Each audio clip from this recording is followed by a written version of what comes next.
লাগাও। কিন্তু আফসোসের সাথে লক্ষ্য করা যাচ্ছে যুবকদের চরিত্রকে ধ্বংস করে দেওয়ার জন্য যে কয়েকটা হাতিয়ার আছে সবগুলো বাংলাদেশে আছে না নাই?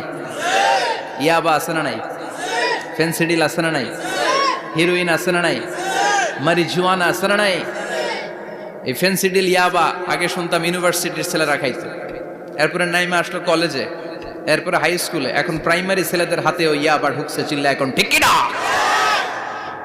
দেশের যুব সমাজ আজকে কোথায়?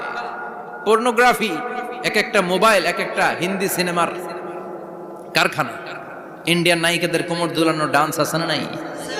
স্মার্টফোন নিয়ে ছেলে স্মার্ট হয়, কিন্তু ইমান, আখলাক, চরিত্র সব শেষ। অপরাজনীতি, রাজনীতির নামে মন্দ খারাপ প্রতিহিংসামূলক ছাত্র রাজনীতি, নেতারা এই যুবক ছেলেদেরকে ইউজ করে, ওর বিরুদ্ধে ও মার, তুই ওরে মার, ওনারা থাকে অন্য জায়গায়, আছে না নাই?